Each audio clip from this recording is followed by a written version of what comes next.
April மாதம் 1 தேதி செவ்வாய்க்கிழமை தவ காலத்தில் இருக்கின்ற இந்த வேளையில் ஆண்டவருடைய தெய்வீக அன்பையும் இரக்கத்தையும் எசேக்கியேல் தீர்க்கதரிசியின் புத்தகம் 47வது அதிகாரம் 1-12 வசனங்கள். அதில் மிகச் சிறப்பாக 12வது வசனம். பல வகையான பழமரங்கள் ஆற்றின் இருமரங்களில் வளரும், அவற்றின் இலைகள் உதிரா, அவற்றின் கனிகள் குறையா. ஒவ்வொரு மாதம் அவை கனி கொடுக்கும், ஏனெனில் தூயகத்திலிருந்து தண்ணீர் அவற்றிற்கு பாய்கின்றன. அவற்றின் கனிகள் உணவாகும், இலைகள் மருந்தாக பயன்படுத்தப்படும். எனக்கு அருமையான சகோதர சகோதரிகளை, பல வகையான பழமரங்கள், ஏதோ வெறும் மாம்பழம் அல்ல, பலாப்பழம் அல்ல, வாழைப்பழம் அல்ல, இதை எல்லா வகையான பழமரங்களும் இருமரங்கிலும் வளரும். அவற்றின் இலைகள் உதிரா, கனிகள் குறையா.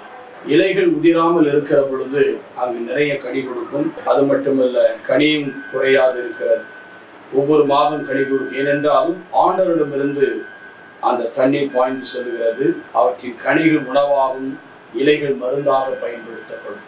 கனிகள் உணவாகும், தெய்வீக உணவு, இவ்வுலக உணவு, அன்றாட உணவாகும், தெய்வீக உணவாக இருக்கிறது. இலைகள் மருந்தாக பயன்படுத்தப்படும். இந்த உணவும் கூட மருந்தாக இருக்கிறது. அவர் தண்ணீரை நீரை ஆசீர்வதிப்பதால் என்ன உண்டாகிறது? உண்மையாகவே இது நோயில் இருந்து அவர் பாதுகாக்கிறார் என்று விடுதலை பயன் புத்தகத்திலே பார்க்கிறோம். எனவே ஆண்டவரிலிருந்து வருகிற நல்ல தண்ணீர் நமக்கு ஆசீர்வாதத்தை கொடுக்கிறது. அது நம்முடைய உள்ளத்திலிருந்து தான் அந்த தண்ணீர் பாய்கிறது.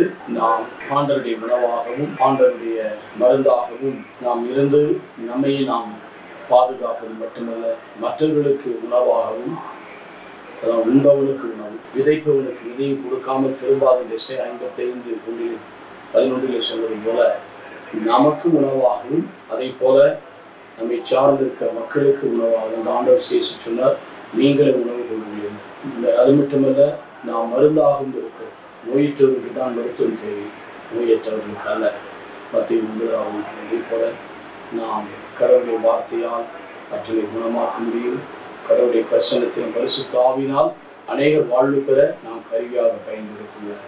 இந்த நாட்களிலே இறைவன் கொடுத்த இந்த புதிய நாட்களுக்காக நன்றி செலுத்துவோம். நல்ல தகப்பனே, இதோ நாங்கள் உமது உணவாகவும் உமது மருந்தாகவும் நாங்கள் எங்களுடைய வாழ்க்கையிலிருந்து பிறருக்கு பயனுள்ளவர்களாக இருக்க உதவி செய்யும் நல்ல தகப்பனே.